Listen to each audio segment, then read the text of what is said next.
back to New World Next Week. I'm James Corbett of CorbettReport.com. James Evan Pilato of MediaMonarchy.com. Ignored warnings come back to haunt us. We've got that story plus some long-awaited good news. But first, the story heard round the world. General Michael Flynn resigned as Donald Trump's national security advisor after weeks of speculation over his links to Russia turned into days of reporting on the contents of his calls with the Russian ambassador and a day of intense pressure over whether the president could continue to back his pick. Transcripts of intercepted calls between Flynn and Russian ambassador to the U.S., Sergei Kislyev, as described by U.S. officials to various news outlets, showed the two had discussed sanctions ahead of Trump's inauguration when Flynn was part of the transition team, but not in post as national security advisor. Transcripts of intercepted calls. I wonder who did that. So Flynn's 24-day run on the National Security Committee was the shortest stint in history. Trump named retired Lieutenant General Joseph Keith Kellogg Jr. as acting National Security Advisor, according to Flynn's resignation letter, considering other permanent replacements. You might remember the name Keith Kellogg, although I'm not sure if his name specifically came out when we discussed trapwire. That would be one of his surveillance inventions, and we actually talked about trapwire several years back here on New World Next Week. And again, of course, everything we say and play always included in the show notes, and they will be linked down below so you can continue to go do the research and keep finding out more things for yourself. So Mike Flynn may be charged with violating. I saw these words in the news, and James, you and I, and probably lots of other people tweeting it basically at the same time when we heard the Logan Act. Suddenly, people interested in enforcing the Logan Act, essentially prohibiting private citizens from negotiating with foreign governments in disputes with the United States. The Logan Act background story is actually a really interesting one, and we'll include links to that as well. It goes back to 1798, where a private citizen from Philadelphia, Dr. George Logan, went to France to try and smooth over some of the revolution actions that were interfering with the U.S. James, this story, as we've talked about, everything's kind of topsy-turvy. A lot of people who have been active the last 8 years are all kind of going down in their hidey hole, and the people who have been asleep for 8 years are very wide awake and very agitated, even just kind of talking with a neighbor and just, talking cats and stuff. He wanted to talk about, did you see this? Did you see this guy? People are pretty amped up, dude. What's your take on the Flynn situation?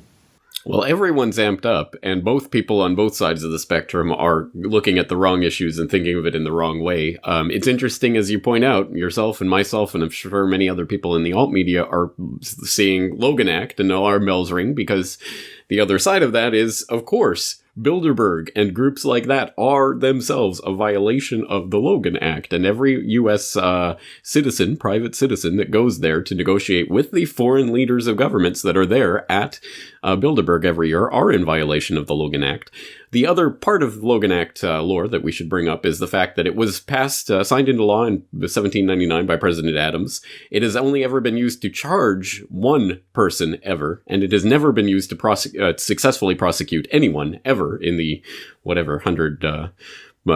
couple hundred year history of the Logan Act now, because it's pretty much unprosecutable at this point. It's a clear abrogation of First Amendment rights. If you look at the person who was actually charged under it, some Pennsylvania farmer or something, it was because he wrote an op-ed basically just saying that he thought that the Louisiana Purchase should be given back to France or whatever.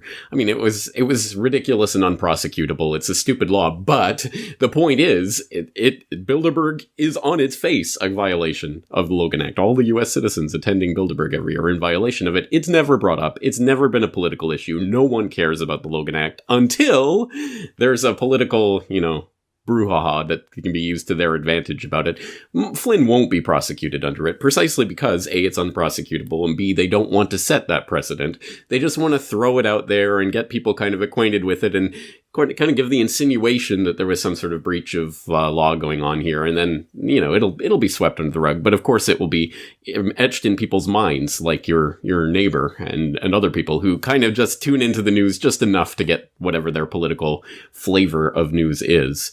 Again, There were so many incredibly important issues going on here, including, as you point out, where did these transcripts of the phone calls come from? Of course, from the NSA. And I'll throw a link into an article I was reading earlier this morning about how one of the congressmen who's just outraged that they were recording Flynn's phone calls and listening in was one of the congressmen who was all for the NSA's ability to record and monitor all U.S.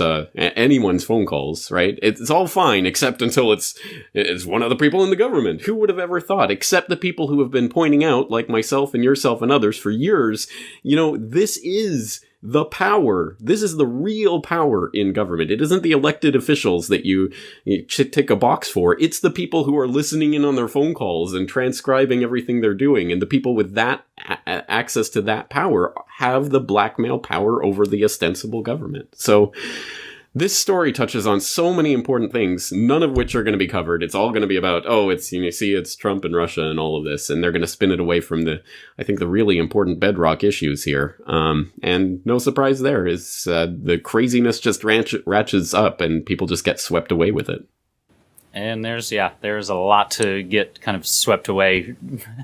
James, you and I were kind of joking off mic beforehand. Our friend Morgan Lesko, I remember just after the election, kind of created a graphic and had a tweet playing on, you've seen the airplane things where it says, put your own oxygen mask on first before you try and administer help to anyone else.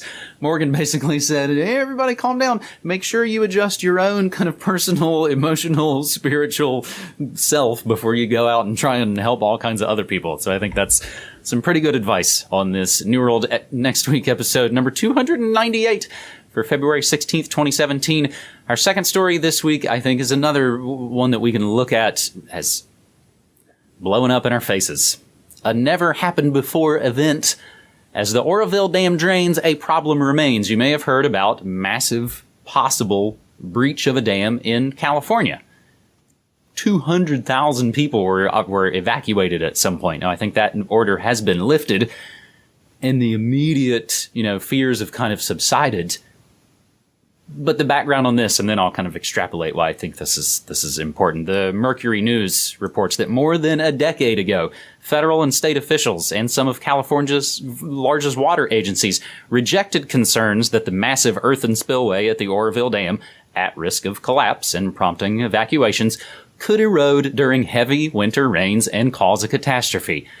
People warned about this 12 years ago, James. So I don't know if you have any comments on this story, if you've seen it kind of play out overseas or not, if you have any comments on this. No, in fact, as the Canadian in Japan, I'm going to pull my Canadian in Japan card. I haven't even heard of the Oroville Dam before you sent me the link to this story, so you'll have to fill me in on this and what it says about America's crumbling infrastructure in general. Honestly, I hadn't heard of it by name either until, the story really started.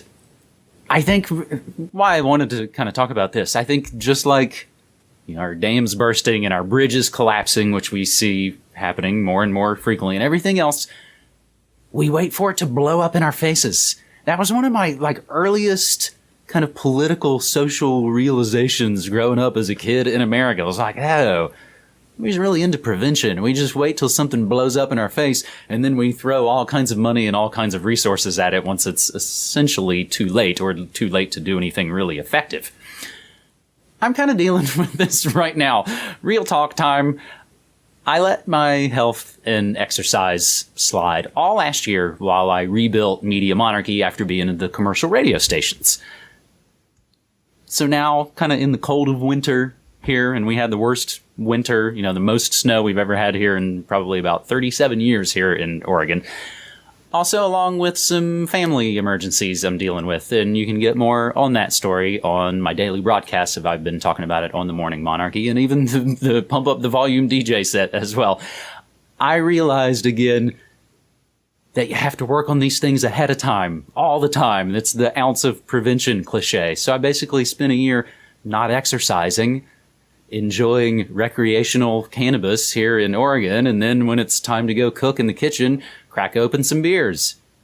Then winter hit, and then family emergencies hit, and you realize, oh, I'm not going to fix problems I let slide over the course of a year with one rigorous weekend of running and juicing. It's not going to happen.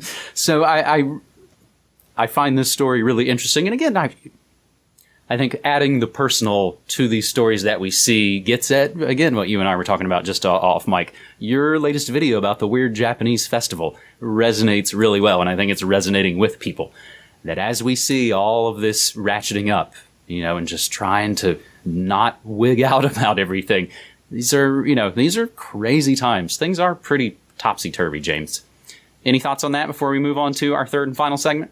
Just that you bring up such an important point. We talk about the body politic, but that's a metaphor that is in some ways it reflects something very real. The politics is essentially just all of us and the ways that we relate to the outside world. And if we are screwed up on the inside, in whatever way, in terms of mental health or physical health or whatever, that's going to be reflected in the types of relations that we start to manifest in society as well. So absolutely, ounce of prevention is worth a million pounds of cure, especially when it comes to dealing with the biggest problems that society has to offer. So I think we all should be constantly introspective and thinking about the ways that we can get right on the inside before we take it out to the outside as well. Mm-hmm. Now, since for a lot of those reasons I've even kind of just mentioned, I haven't managed to shoot a new episode of Good News Next Week recently. So let's have some right here. Let's do a twofer.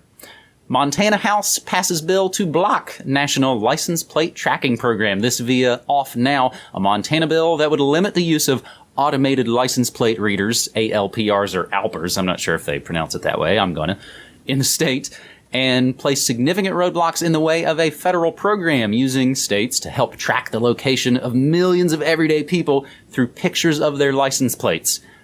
It overwhelmingly passed a full House. So that's a little bit of good news about the automotive industrial complex in Montana. And another one kind of goes right along with that in Ohio via Matt Agarist, who says if you take away the political corruption, the bribery scandals, the increased accidents, which I've got an archive of stories on Media Monarchy that I've discussed in the past, and of course the police state issues with red light cameras. Even if you take all that stuff away, you're still basically left with a system that doesn't have any due process.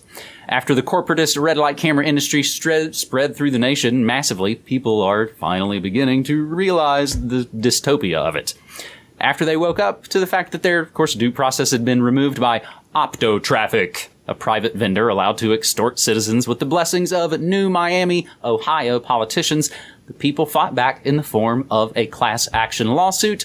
Court finds speed cameras unconstitutional, and the extra bonus kicker forces the city to repay all the tickets. So that's a nice little late Christmas present there, James. I know you had tweeted out the story about the Montana National License Plate Tracking Program. I'd like to add the red light cameras to it as well, James.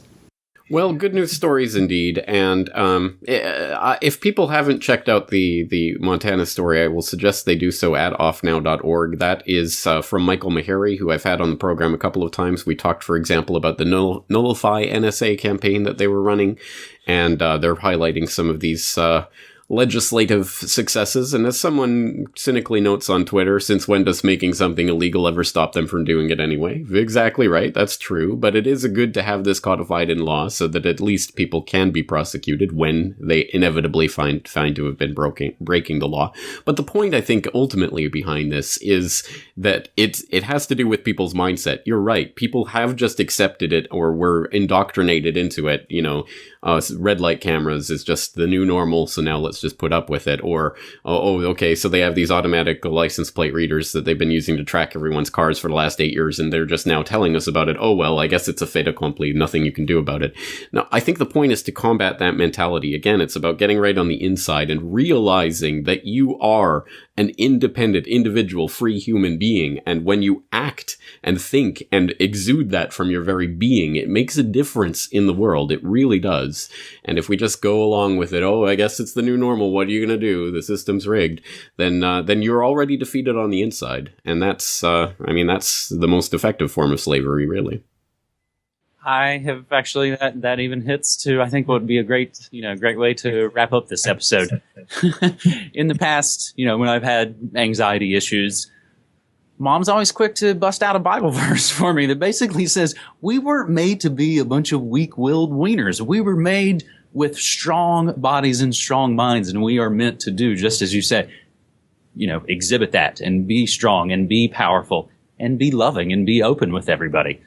If that one's too Jesus-y for everybody, another good one from Napoleon Hill basically says, everybody is what they are because of the dominating thoughts which they let, permeate their mind, occupy their mind.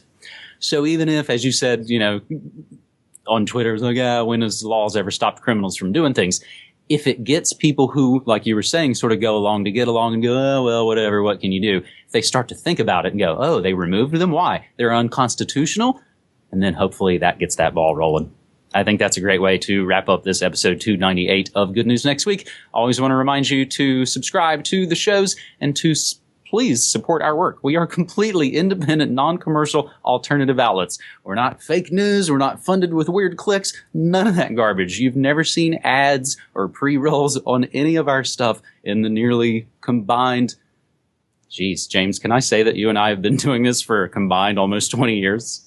I suppose so. A combined 20 years of experience. We should add that to the tagline. That's pretty good. It's weird. I don't remember weak-willed wieners in my version of the Bible. Maybe that's not. Maybe that's one of those new translation things. It wasn't in the King James version. Get the kids into the Bible. All right. Excellent stuff, James. Thank you again for 3 stories. Looking forward to it next week. Thanks, buddy. Take care.